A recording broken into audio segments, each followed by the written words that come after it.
할렐루야. 우리 옆 사람과 인사 한번 합시다. 집사님 기죽 좀 합시다. 시작.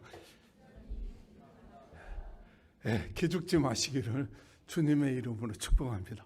할렐루야.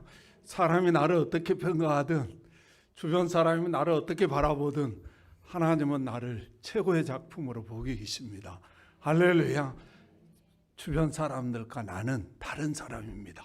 생각도 다르고 하나님이 주신 달란트도 다르고 재능도 다르고 다 달라요. 그러므로 손흥민이가 축구 잘한다고 나는 축구 못하니까 기죽을 필요 없습니다. 나는 하나님께서 주신 그걸 가지고 최선을 다해서 살아가는 저와 여러분들이 되시기를 주님의 이름으로 축복합니다. 할렐루야. 다시 한번 합시다. 기죽지 맙시다. 시작. 기죽지 마시기를 주님의 이름으로 축복합니다. 자, 오늘은 11시 배후에 2024년도 전만기 재직하가 있으므로 설교를 길게 해야 돼요? 짧게 해야 돼요? 굉장히 눈치가 빠른 것 같아요. 오늘 본문의 내용을 보면요, 한번 잘 들어보시기를 바랍니다. 이런 내용이에요.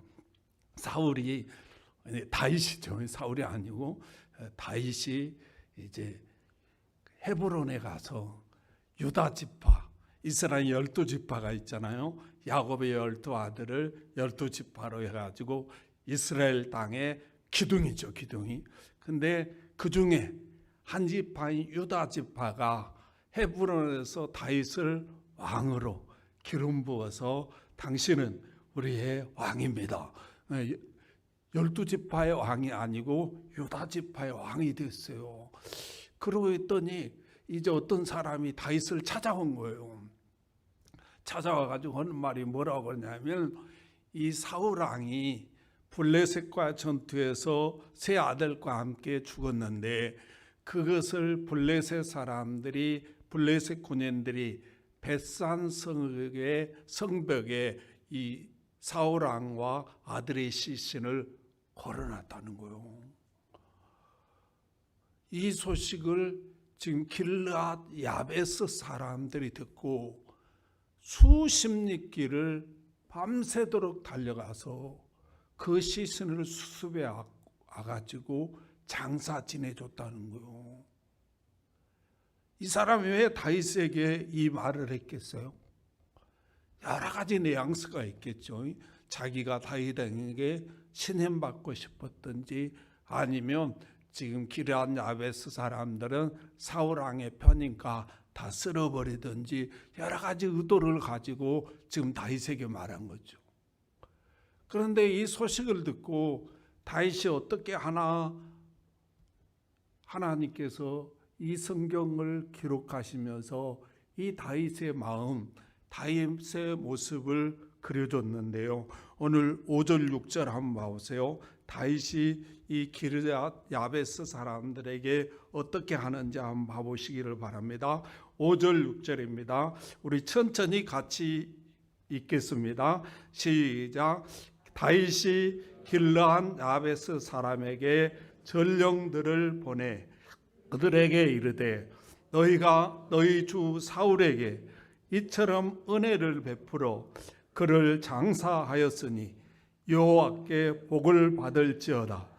너희가 이 일을 하였으니 이제 여호와께서 은혜와 진리로 너희에게 베푸시기를 원하고 나도 이 선한 일을 너희에게 갚으리니. 아멘. 자, 무슨 내용이냐면, 여기 한번 잘 봐보세요.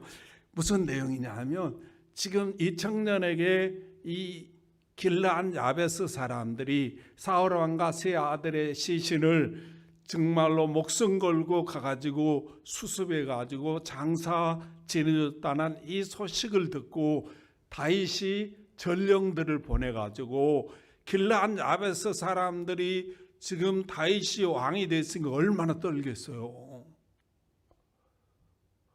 그러므로 이 사람들에게 가서 하나님이 너희에게 축복하시기를 원하노라. 그리고 나도 너희들을 축복한다. 이런 내용이에요. 다시 말하면 자기와 반대편에 서 있고 자기와 온수지간이었죠. 사울은 자기를 죽이려 한 사람이니까. 이 사울 때문에 수많은 세월들을 듣짐승처럼 이리 도망다니며 저리 피하며 정말 가슴 조이는 삶을 살았는데, 이 기르한 야베스 사람들이 이 사울 왕을 위해서, 이 사울 왕의 가족들을 위해서 지금 목숨 걸고 가서 그 시신을 수습해 가지고 장사진에 줬다는 이 소식을 듣고 지금 다윗이 이들을 축복해 주었다는 거예요. 여러분 잘 생각해 보면 이 사울 왕은요, 일생을 왕권 후반기는 다윗을 죽이려다가 망했습니다. 그러니까 수많은 군대들을 벌어가지고 이 다윗을 죽이려 했으므로 이 다윗은 살기 위해서 때로는 고국을 버리고 블레셋에 가서 아기스 왕에게 정말로 머리 숙이고 그 이방의 적장에게 머리를 숙이며 살기도 했고요. 수많은 세월들을 피해 다니면서 이 사람이 신고하지 않을까, 저 사람이 또 신고하지 않을까, 밤에도 정말 잠 반잠을 설치면서 살았던 그러한 삶인데, 그 사울을 위해서 이 사람들이 정말로 이 사울 왕을 시신을 수습해서 장사 지내 주었다는 소식을 듣고 지금 자기도 유다 지파의 왕만 됐잖아요. 그러므로 다른 사람들은 다 반대편에 서 있으므로 자기를 반대하는 사람을 제거해야 한다는 거죠. 내가 보니까요, 교회를 이렇게 지어놓고 하니까 선거철 되면 국회의원들이 찾아오더라고. 그중에 내가 여기 막았더니 이쪽에 국회의원이 박희춘 씨더라고. 근데 그분이 오니까 뭐 시의원도 오고 구의원들이 이렇게 따라오더면요. 근데 이 박희춘 씨가 어떤 여러 가지 불미스러운 일 때문에 국회의원을 못 나오니까 그 사람들도 다 못 나오더만. 그리고 또 생판 모르는 사람들이 또 이렇게 찾아오시고 그러더라고. 왜 그런가 봤더니 반대편에 있는 사람들은 제거하는 거예요, 다. 그러면서 다윗도 자기 안건을 강화하기 위해서는 반대편에 있는 사람을 배척해야 한다는 거예요. 그래야 자기 안건이 설 수가 있어요. 그 다음에 여러분이 잘 아는 기르한 야베스 사람들은 뼛속까지 사울 왕 편이에요. 이 사람 바뀔 사람들이 아니에요. 여러분이 전번에도 내가 말씀하셨어요. 사무엘상 11장 1절 이하로 보면 암몬이 이 길르한 야베스에게 쳐들어왔다니까. 그러니까 길르한 야베스는 뭐 꼼짝없이 당하잖아요. 그래서 항복을 했어요. 항복하면 살려줘야 되잖아요. 싹싹 빕니다. 살려달라고. 그랬더니 그래 좋다, 살려줄 테니까 한 가지 근데 조건이 있다. 그 조건이 뭐냐, 너희들 눈을 다 빼라 이랬어요. 그래 하면 다 죽인다는 거예요. 그래서요, 그 장로들이 찾아가서 우리에게 며칠만 시간을 달라고, 그러면 우리가 눈을 다 빼고 당신들의 종이 되어서 섬기겠습니다 이랬어요. 근데 이 사울 왕이 막 왕이 되어가지고 이 소식을 듣고 각 지파의 소를 잡아가지고 각을 떠서 보냅니다. 이 전쟁에 참전하지 않냐면 이 항소처럼 다 찢어버리겠다. 그래가지고 이 군인들이 모인 거예요. 그래서 이 암몬을 물리치고 길르한 야베스 사람들의 눈을 빼지 않고 살아갈 수 있도록 만들어줬어요. 여러분 생각해 보세요. 나의 사랑하는 자녀들을 두 눈을 빼야 돼. 어떻게 삽니까 이게? 내 사랑하는 부모의 눈을 빼야 돼요. 내 남편의, 내 아내의 눈을 빼야 되는데 사울 왕이 자기 자식을, 자기 남편을, 자기 부모를, 자기 아내를 살려준 거예요. 그러니까 이 사람들은 뼛속까지 뭐예요? 사울 왕 편이에요. 절대로 다윗 왕에게 머리 숙일 사람들이 아니라는 거예요. 그러므로 이 사람들을 배척해야지 축복하면 큰 하랄 입을 수 있는 그런 놀라운 사람들이었어요. 그러므로 600명의 용사들과 주변 사람들이 얼마나 말렸겠어요. 그들을 축복하면 안 됩니다. 오히려 본보기로 죽여야 됩니다. 막 별소리도 했겠죠. 그런데요, 오늘 본문은 다윗은 그런 줄을 알면서도 그 기럇 야베스 사람들을 축복해 줬다는 거예요. 무엇 때문에 다윗이 그들을 축복해 줬을까? 사람의 생각 바꾸기는요 쉽지 않습니다. 그러므로 옛날 우리 역사에 보면요, 개혁을 하려면 사람을 죽여야 됐어요. 죽이지 않고는 변하지 않는다는 거예요. 사람은.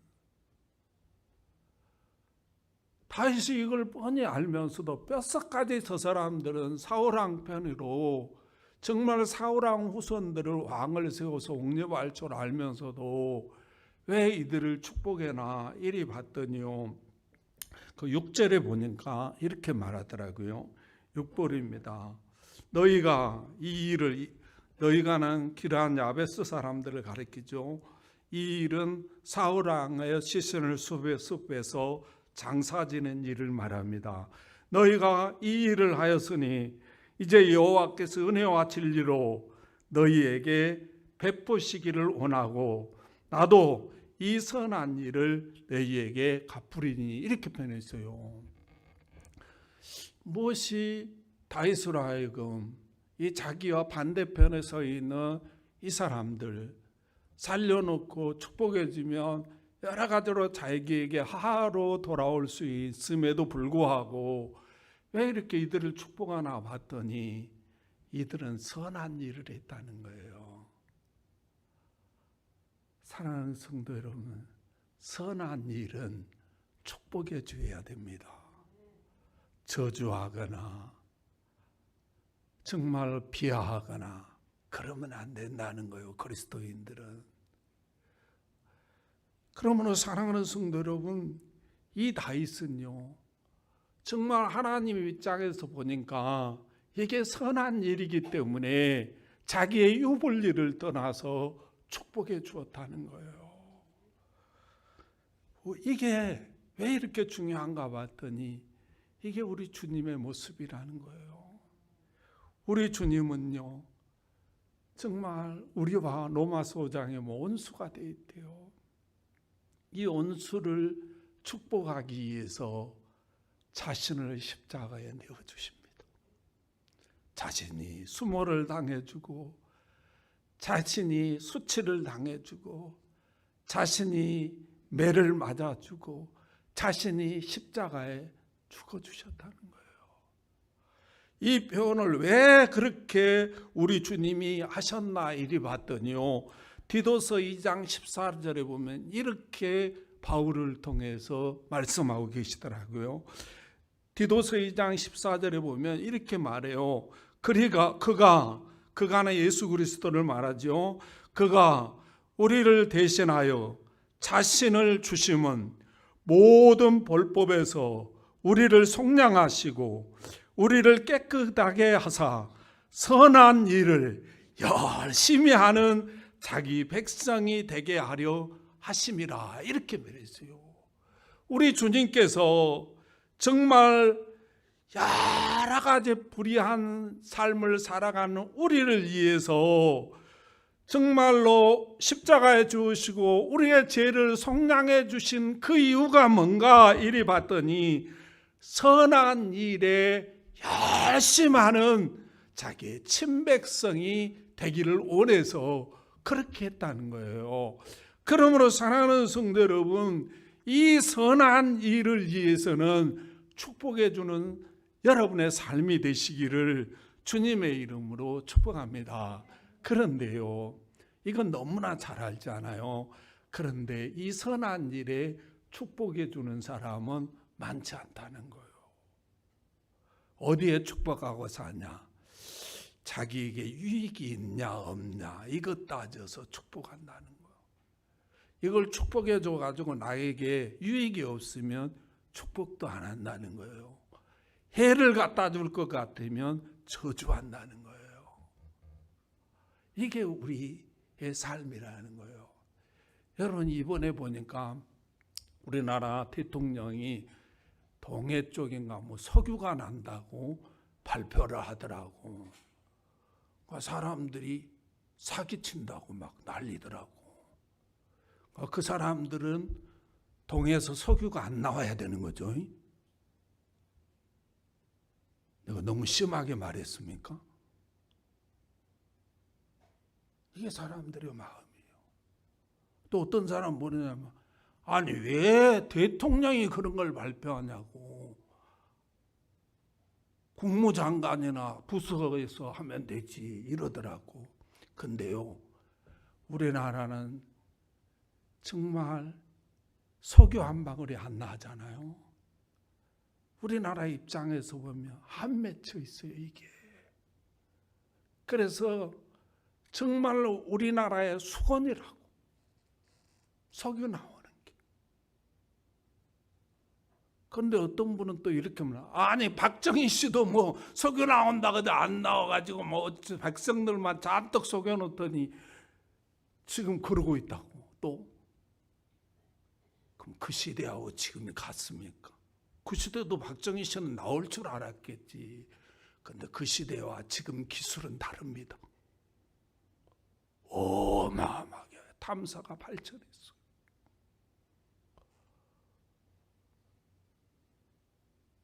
그런데 중요한 건 뭐냐 하면, 그러면 대통령이 발표 안 하고 최영기가 발표했다.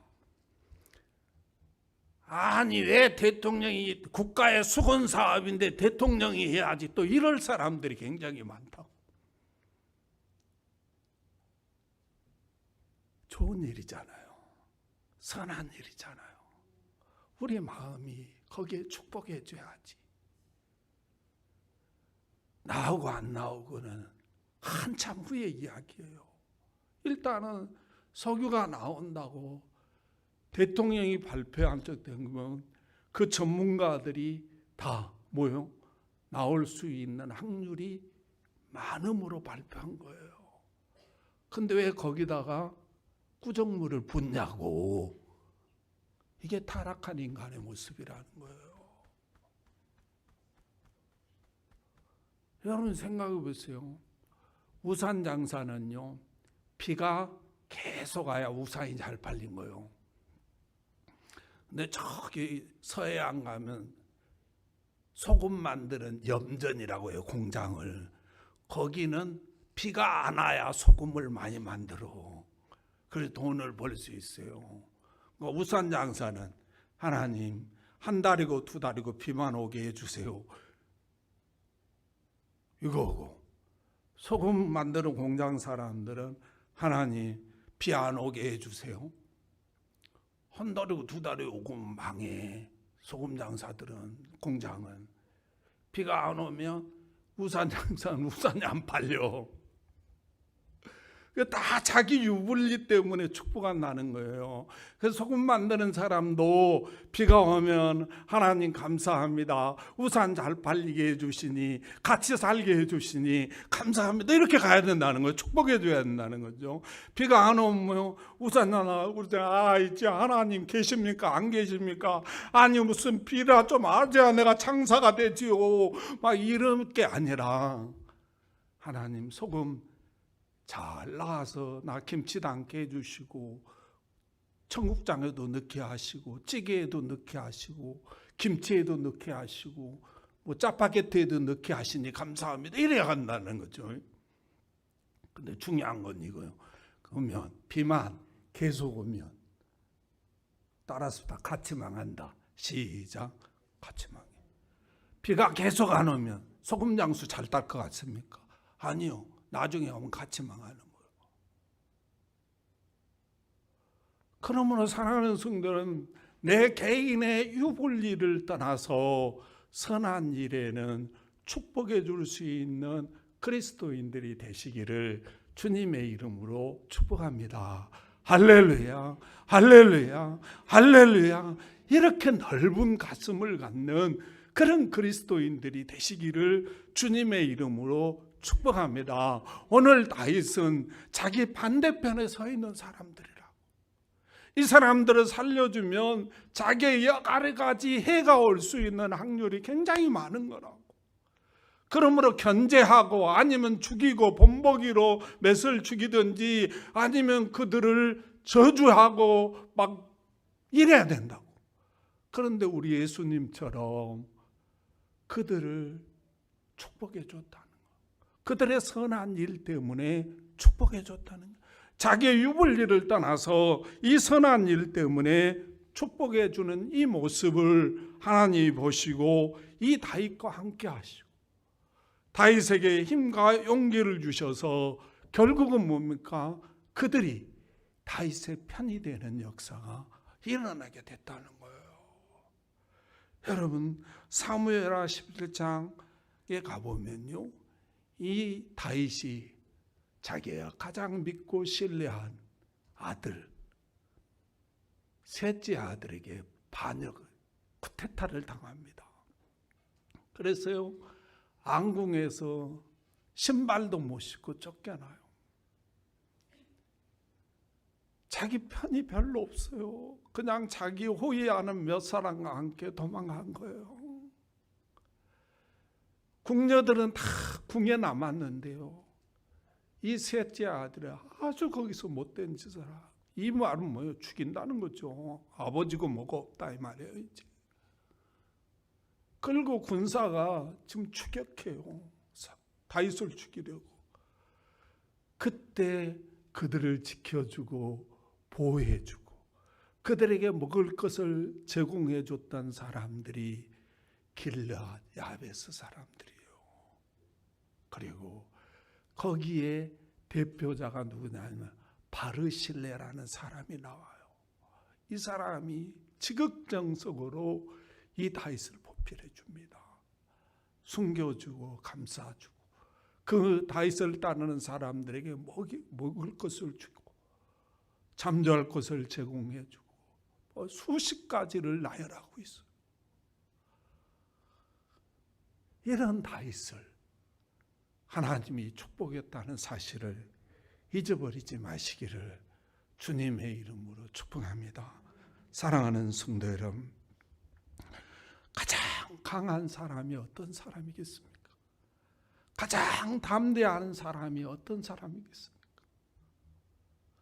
선한 일을 축복하는 사람이라는 사실을 잊어버리지 마시기를 주님의 이름으로 축복합니다. 자기의 유불리를 떠나서 선한 일을 하고 선한 계획을 하면 거기에 축복해 줄 수 있는 그러한 그리스도인들이 되시기를 주님의 이름으로 축복합니다.